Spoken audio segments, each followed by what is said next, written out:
ആ മ്യൂസിയത്തിന്റെ തെക്കേ കവാടത്തിൽ വളരെ വലിയ കഴിഞ്ഞ നൂറ്റാണ്ടുകളുടെ ഇടയിൽ ഈ ലോകത്ത് ജീവിച്ചിരുന്നു എന്ന് നരവംശാസ്ത്രം പരിചയപ്പെടുത്തുന്ന ഒരു ജീവിയുടെ വിശാലമായ ഒരു പ്രതിമ സ്ഥാപിച്ചിട്ടുണ്ട്. ദിനോസറിന്റെ ഒരു പ്രതിമ. മനുഷ്യനേക്കാൾ 10 ഇരട്ടി വലിപ്പമുണ്ടായിരുന്ന ആ ജീവി ഒരു കാലഘട്ടത്തിൽ ഈ ഭൂമിയിൽ ജീവിച്ചിരുന്ന ഒരു ജീവിവർഗമായിരുന്നു അത്ര. പക്ഷേ ആ ജീവിവർഗത്തിന് വംശനാശം സംഭവിച്ച് ഇന്നതുപോലെ ദിനോസർ എന്ന് പറയുന്ന ഒരു ജീവി ഈ ഭൂമിയിൽ ഉണ്ടായിരുന്നു എന്ന് വരാനിരിക്കുന്ന തലമുറയ്ക്ക് മനസ്സിലാകണമെങ്കിൽ മ്യൂസിയ വളപ്പുകളിൽ സ്ഥാപിച്ച പ്രതിമകൾ കണ്ട് മനസ്സിലാക്കണമെന്ന ഒരു അവസ്ഥയാണ് ഉള്ളത്. നമ്മൾ പലപ്പോഴും രാവിലെ പത്രമെടുക്കുമ്പോൾ ചില പെട്ടിക്കോളം വാർത്ത കാണാം. അപൂർവ ഇനത്തിൽപ്പെട്ട ചിത്രശലഭത്തെ കണ്ടെത്തി, അപൂർവ ഇനത്തിൽപ്പെട്ട ജീവികളെ കണ്ടെത്തി എന്ന് പറഞ്ഞാൽ ആ ജീവിവർഗം ഈ ഭൂമിയിൽ ഒരു കാലഘട്ടത്തിൽ സുലഭമായിരുന്നു. കാലാന്തരത്തിൽ ഈ പ്രപഞ്ചത്തിന്റെ ഗതാനുഗതികമായ ഭ്രമണത്തെ കവച്ചു വെക്കാൻ കഴിയാതെ ആ ജീവിവർഗങ്ങൾ ഈ ഭൂമിയിൽ നിന്ന് വംശനാശം അസ്തമിക്കുകയാണ് എന്നതാണ് അതിന്റെ അർത്ഥം. ഞാനിത് പറയാൻ കാരണം ലോകത്ത് ഏതാണ്ട് 8 കോടിയോളം വരുന്ന ജീവജാലങ്ങൾ പണ്ടുകാലം മുതലേ ഉണ്ടായിരുന്നു എന്നാണ് കണക്ക്. ആ ജീവജാലങ്ങളിൽ പ്രധാനപ്പെട്ട ജീവജാലങ്ങളൊന്നും ഈ ഭൂമി അവസാനിക്കുമ്പോൾ, ലോകാവസാനം സംഭവിക്കുമ്പോൾ ആദ്യകാലത്ത് ഭൂമുഖത്തുണ്ടായിരുന്ന ഒരു ജീവികളും അവസാനം വരെ ഉണ്ടാകണമെന്നില്ല. പക്ഷേ പ്രപഞ്ചത്തിന്റെ ആദ്യം മുതൽ ലോകാവസാനം വരെ പടിഞ്ഞാറ് നിന്ന് സൂര്യൻ ഉദിക്കുന്നത് വരെ നിലനിൽക്കുന്ന ലോകത്തിലെ ഒരേ ഒരു വർഗം അത് മനുഷ്യനാണ്. മാനവരാശിയുടെ ജനനത്തിന് യാതൊരുവിധ തടസ്സമില്ലാതെ അപൂർവ വർഗത്തിൽപ്പെട്ട ഒരു ഇനമാകാതെ മനുഷ്യൻ കാത്തുരക്ഷിക്കപ്പെടണമെന്ന ഒരു നിർബന്ധമുള്ളത് കൊണ്ടാണ്. പക്ഷേ ചിലപ്പോൾ മനുഷ്യനും അപൂർവ വർഗത്തിൽ പെടുമെന്ന് ചില ശാസ്ത്രകാരന്മാർ ആശങ്കപ്പെടുത്തിയിട്ടുണ്ട്. എന്ന് വേറൊരു കാര്യം, ജെയിംസ് ആൻഡേഴ്സന്റെ ഒരു നോവലുണ്ട്, അതിന്റെ പേര് ഷെങ്ക്രില എന്നാണ്. ഇന്ന് യൂറോപ്പിലെ പ്രധാനപ്പെട്ട ഹോട്ടലുകളുടെ ഒക്കെ പേര് ഷെങ്ക്രില എന്നാണ്, 5 സ്റ്റാർ ഹോട്ടലുകളുടെ. അത് ജെയിംസ് ആൻഡേഴ്സന്റെ ഒരു നോവലാണ്. അദ്ദേഹം അതിൽ പറയുന്നത് 2ാം ലോകമഹായുദ്ധത്തിൽ മനുഷ്യൻ ഇങ്ങനെ മരിച്ചു തീർന്നപ്പോ അദ്ദേഹം എഴുതിയൊരു നോവലാണ്. മനുഷ്യൻ ഇങ്ങനെ പരസ്പരം കൊന്നു തീർന്നാൽ ഇനി മനുഷ്യനെ കാണണമെങ്കിൽ ഷെങ്ക്രില എന്നത് ടിബറ്റൻ മരുഭൂമിയുടെ അങ്ങേയറ്റത്തുള്ള ഒരു ചെറിയ സ്ഥലമാണ്. ഇനി മനുഷ്യനെ കാണണമെങ്കിൽ ടിബറ്റൻ മരുഭൂമിയുടെ അങ്ങേയറ്റത്തുള്ള ഷെങ്ക്രിലയിൽ പോയി നോക്കിയാലേ മനുഷ്യനെ കാണാൻ കഴിയൂ എന്ന് പറഞ്ഞ ജെയിംസ് ആൻഡേഴ്സൺ എഴുതിയ ഒരു നോവലാണ് ഷെങ്ക്രില. മനുഷ്യവർഗവും ഈ ഭൂമിയിൽ നിന്ന് ഇങ്ങനെയാണെങ്കിൽ അപ്രത്യക്ഷമാകുമെന്ന് ആശങ്കപ്പെടുത്തുന്ന ആളുകളേറെയുണ്ട്. എങ്കിലും അല്ലാഹു സുബ്ഹാനഹു വ തആല അള്ളാഹുവിന്റെ ഏറ്റവും പ്രധാനപ്പെട്ട പ്രതിനിധിയായി അള്ളാഹു തെരഞ്ഞെടുത്ത മനുഷ്യൻ യഥാർത്ഥത്തിൽ എന്തുകൊണ്ടാണ് ഈ ദിനോസർ അടക്കമുള്ള അപൂർവ ചിത്രശലഭങ്ങളൊക്കെ വംശനാശം സംഭവിച്ചു പോയത് എന്ന് നാം അതിന്റെ കാരണം അന്വേഷിച്ചു പോയാൽ അതിന് മർമ്മപ്രധാനമായ കാരണം കാലാവസ്ഥയുടെ പ്രതികൂലതയായിരുന്നില്ല, അവർക്ക് പ്രകൃതിയെ അതിജീവിക്കാൻ കഴിയാത്തതായിരുന്നില്ല. ആ ജീവിവർഗത്തിന്റെ ഇടയിൽ കൃത്യമായ ഒരു വിവാഹബന്ധം ഇല്ലാതിരുന്നു എന്നതാണ് അവരുടെ തലമുറകൾ പിന്നീട് ലോകത്ത് നിന്ന് വംശനാശം സംഭവിക്കാൻ കാരണമായത് എന്നത് നമുക്കെല്ലാവർക്കും മനസ്സിലാക്കാൻ കഴിയുന്ന ഒരു വസ്തുതയാണ്. ആഗ്രഹമുള്ളപ്പോൾ ഭോഗിക്കുക, എവിടെ വെച്ചാണോ ആഗ്രഹം തോന്നുന്നത് ആ സമയത്ത് ശാരീരിക ബന്ധം പുലർത്തുക എന്നതിനപ്പുറം നിയതമായ കൃത്യമായ ഒരു വിവാഹബന്ധം ആൺ പെൺ സംവിധാനം മനുഷ്യേതര വർഗത്തിൽ ഇല്ലാതെ പോയതാണ് ആ വർഗം ഭൂമിയിൽ നിന്ന് വംശനാശം സംഭവിക്കാനുള്ള പ്രധാനപ്പെട്ട കാരണം എന്ന് നമുക്കെല്ലാവർക്കും മനസ്സിലാക്കാം.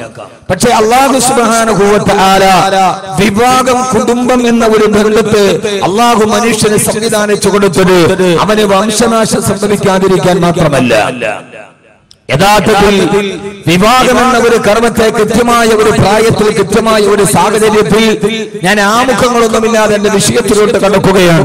കാരണം ഈ വിഷയത്തിന് വളരെയേറെ പ്രസക്തിയുള്ള ഒരു സാഹചര്യത്തിലാണ് നാം ജീവിച്ചിരിക്കുക. കുടുംബം എന്ന ഒരു സംവിധാനത്തെ, വിവാഹം എന്ന ഒരു സംവിധാനത്തെ അല്ലാഹു സുബ്ഹാനഹു വ തആല അവന്റെ പ്രഥമ പ്രതിനിധിയായി തിരഞ്ഞെടുക്കപ്പെട്ട മനുഷ്യവർഗത്തിന് നിയതമായ ഒരു നിയമമായി അല്ലാഹു സുബ്ഹാനഹു വ തആല സംവിധാനിച്ചത് ലോകാവസാനം വരെ മനുഷ്യൻ നിലനിൽക്കണം. കാരണം അല്ലാഹുവിന്റെ പ്രവാചകൻ നബി മുഹമ്മദ് മുസ്തഫ ആദരവായ പ്രവാചകൻ നബി മുഹമ്മദ് മുസ്തഫ സല്ലല്ലാഹു അലൈഹി വസല്ലമ അല്ലാഹുവിന്റെ റസൂൽ പറഞ്ഞിട്ടുണ്ട്, തന്റെ നാവിൽ നിന്ന് അല്ലാഹ് അല്ലാഹ് എന്ന് വിളിക്കുന്ന ഒരു മനുഷ്യൻ ഭൂമിയിൽ ഉള്ളിടത്തോളം കാലം ലോകാവസാനം സംഭവിക്കുകയില്ല. ഈ പ്രപഞ്ചത്തിന്റെ അവസാനം ഉണ്ടാകണമെങ്കിൽ, ഈ പ്രപഞ്ചം നിലനിൽക്കണമെങ്കിൽ അല്ലാഹ് എന്ന് വിളിക്കുന്ന ഒരു മനുഷ്യൻ അവസാന കാലം വരെ ഉണ്ടാകണമെന്നുള്ളത് അല്ലാഹുവിന്റെ തീരുമാനമാണ് എന്ന് മാത്രമല്ല, അല്ലാഹു സുബ്ഹാനഹു വ തആല വിവാഹത്തിലൂടെ കുടുംബ ബന്ധത്തെ അല്ലാഹു കുട്ടിയിണക്കിയത് ജീവിതത്തിന്റെ ഏതോ ഒരറ്റത്ത് ഏകനായി താമസിച്ച ഒരു പുരുഷൻ, ഏകനായി താമസിച്ച ഒരു പെണ്ണ്, അവര് രണ്ടുപേരും വിവാഹത്തിലൂടെ ഒരുമിച്ച് കൂടുക, ആ വിവാഹത്തിലൂടെ അവർക്ക് മക്കളുണ്ടാവുക, അവരുടെ തലമുറകളിലൂടെ ആദം നബി അലൈഹിസ്സലാത്തു വസ്സലാമിന്റെ തലമുറ ലോകാവസാനം വരെ നിലനിൽക്കണമെന്ന് അല്ലാഹു തീരുമാനിച്ചത് ഞാൻ നിങ്ങളോട് ഓർമ്മിപ്പിക്കുകയാണ്. വിവാഹം എന്നത് ഭൂമിയിലെ മാത്രം ഒരു ബന്ധമായിട്ടല്ല അല്ലാഹുവിന്റെ വിശുദ്ധമായ ഖുർആൻ നമ്മെ പഠിപ്പിച്ചിട്ടുള്ളത്. ഒരാൾ മരിച്ചാൽ, ഭാര്യ മരിച്ചാൽ ജീവിതം അവസാനിച്ചു, ഭർത്താവ് മരിച്ചാൽ ജീവിതം അവസാനിച്ചു, ഇനി അതോടെ കുടുംബ ബന്ധം അവസാനിച്ചു എന്ന് കരുതുന്ന മിഥ്യാധാരണയെ ലോകത്തിന്റെ മുമ്പിൽ തിരുത്തി കൊടുക്കുവാനാണ് അല്ലാഹുവിന്റെ ഖുർആൻ വളരെ ശ്രമിച്ചത് എന്ന് ഖുർആനിന്റെ ആയത്തുകളിലൂടെ നമുക്ക് മനസ്സിലാക്കാം. ഞാനൊന്ന് ചോദിക്കട്ടെ, യഥാർത്ഥത്തിൽ നമ്മളൊക്കെ ഒന്ന് ചിന്തിച്ചു നോക്കുമ്പോ ജീവിതത്തിന്റെ ഏതോ ഒരു രണ്ടറ്റത്തിൽ കിടന്ന് വിവാഹം നടക്കുന്ന ഒരു ആഡിറ്റോറിയത്തിന്റെ മുറ്റത്താണ് ഈ പ്രസംഗം നടക്കുന്നത്. അതൊരു ആകസ്മികതയാണ് എന്ന് എനിക്ക് തോന്നുന്നു. വിഷയം ഏതാ കൊടുത്തെന്ന് എനിക്ക് തന്നെ അറിയില്ലായിരുന്നു. ഇന്നൊരു വൈകുന്നേരമായപ്പോ ഞാൻ കാസിമിയെ വിളിച്ചു, ഏതാ വിഷയം കൊടുത്തിരിക്കുന്ന അറിയില്ല. അപ്പോഴാണ് അദ്ദേഹം വന്ന് ചോദിച്ച് നോക്കിയിട്ട് പറയാം. പിന്നെ എന്നോട് പറഞ്ഞു സ്വർഗത്തിലെ കുടുംബമെന്ന്. ഇവിടെ വന്നപ്പോഴാണ് അറിഞ്ഞത് ഒത്തിരി കുടുംബങ്ങൾ ചെറുക്കപ്പെടുകയും ഒത്തിരി കുടുംബങ്ങൾ തകർക്കപ്പെടുകയും ചെയ്ത ഒരു സംവിധാനത്തിന്റെ മുമ്പിലാണ് ഞാനിത് പറയാൻ പോകുന്നത്. കേവലം ഇതൊരു ആകസ്മികതയാണോ, കേവലം ഇതൊരു യാദൃച്ഛികതയാണോ എന്നെനിക്ക് നിർണ്ണയിക്കാൻ കഴിയുന്നില്ല. ഏതായാലും ഈ പറയുന്ന കാര്യം കുറച്ചുകൂടി മനസ്സിലാവാൻ ഇതിന്റെ സാഹചര്യങ്ങൾ കൂടി നമുക്ക് ഗുണകരമാകുമെന്നത് വളരെയേറെ സന്തോഷമുള്ളതാണ്. അള്ളാഹു നമുക്ക് മനസ്സിലാക്കാനുള്ള ബോധം നൽകി അനുഗ്രഹിക്കുമാറാകും. ആമീൻ പറ മനുഷ്യന്മാരെ. ആമീൻ കേട്ടിട്ട് ആർക്കും ബോധമുള്ളതായിട്ട് എനിക്ക് തോന്നണില്ല. ബോധമുള്ള ഒരു ആമീനല്ല ഇത്. അള്ളാഹു നമുക്ക് ബോധം നൽകി അനുഗ്രഹിക്കുമാറാകട്ടെ. ബോധമുണ്ടാകേണ്ടത് ഹൃദയത്തിലാണ്, കണ്ണിലല്ല. അടുത്ത സമയത്ത് ഒരു ആരോഗ്യ മാസികയുടെ റിപ്പോർട്ട് 2020 കേരളത്തിലെ 80% ആളുകളും ഡയബറ്റീസ് പേഷ്യന്റ് ആകുമെന്നാണ്. കേരളത്തിലെ 80% ആളുകൾ ഡയബറ്റിക് ബാധിച്ചാൽ 80% ആളുകളുടെ കണ്ണിന്റെ കാഴ്ച മങ്ങുമെന്നാണ് അതിന്റെ അർത്ഥം. എന്നാൽ യഥാർത്ഥത്തിൽ കേരളത്തിലെ 80% ആളുകൾക്ക് കാഴ്ച മങ്ങിയാലും അത് കേരളത്തെ ബാധിക്കില്ല. കാരണം അവരെ ബാധിക്കും. ഒരാളുടെ കാഴ്ച മങ്ങിയാൽ അവൻ കാണുന്നവിടം ഇരുട്ടാകുമെന്നല്ലാതെ ഭൂമിയിൽ ഇരുട്ട് വ്യാപിക്കുകയില്ല. അതാണ് അതിന്റെ പ്രത്യേകത. ഒരാളുടെ ഈ കേരളത്തിലെ മുഴുവൻ ആളുകളുടെയും കണ്ണുകൾക്ക് അന്ധത ബാധിച്ചാലും അത് യഥാർത്ഥത്തിൽ കണ്ണുകളുടെ അന്ധത ഖുർആൻ ഒരു ഗുരുതര പ്രശ്നമായി കണക്കാക്കുന്നേയില്ല. ആരോഗ്യരംഗത്തെ സവിസ്തരം പറഞ്ഞ ഖുർആൻ കണ്ണുകൾക്ക് അന്ധത ബാധിച്ചാൽ ഈ ലോകത്തുള്ള മുഴുവൻ ആളുകളുടെയും കാഴ്ചശക്തി നഷ്ടപ്പെട്ടു പോയി. ഖുർആൻ അതിനെ ഒരു ദുരന്തമായി പരിഗണിക്കുന്നേയില്ല. കാരണം ഒരാളുടെ കാഴ്ച നഷ്ടപ്പെട്ടാൽ അവന്റെ മുന്നിൽ ഭൂമിക്ക് ഇരുട്ടാണെന്നല്ലാതെ അതുകൊണ്ട് ഭൂമിക്ക് ഇരുട്ടാകണമെന്ന് നിർബന്ധമില്ല. അതുകൊണ്ടാണ് അല്ലാഹുവിന്റെ ഖുർആൻ പറഞ്ഞത് കണ്ണുകൾക്ക് അന്ധത ബാധിക്കുന്നതല്ല, അതിനേക്കാൾ വളരെ പ്രധാനപ്പെട്ട അല്ലാഹുവിന്റെ ഖുർആൻ പറയുകയാ, ഈ ലോകത്ത് താമസിക്കുന്ന 600 കോടി ജനങ്ങളുടെ കണ്ണുകളുടെ കാഴ്ചശക്തി നഷ്ടപ്പെട്ടാൽ അതൊരു ഗുരുതര പ്രശ്നമായിട്ട് അല്ലാഹുവിന്റെ ഖുർആൻ പരിഗണിക്കുന്നില്ല. പിന്നെ ഖുർആൻ പരിഗണിക്കുന്ന ഗുരുതരമായ പ്രശ്നം ഏതെന്നറിയോ? ഫഇന്നഹാ ലാ തഅമൽ അബ്സാർ വലാകിൻ തഅമൽ ഖുലൂബുൽ ലതീ ഫിസ്സുദൂർ.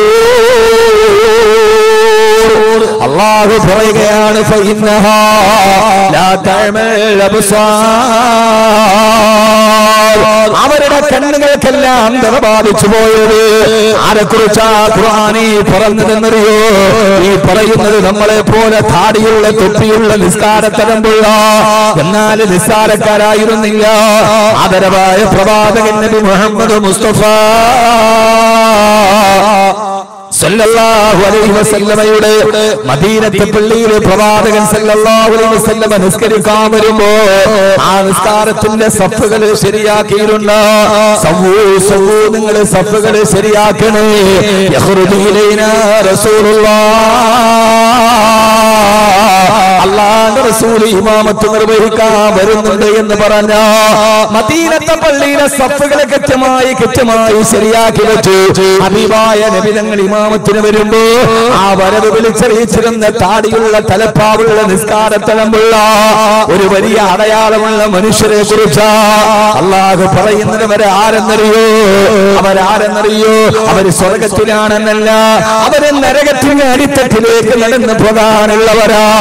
ഇന്നൽ മുനാഫിഖീന ഫി ദർകിൽ അസ്ഫലി മിനന്നാർ.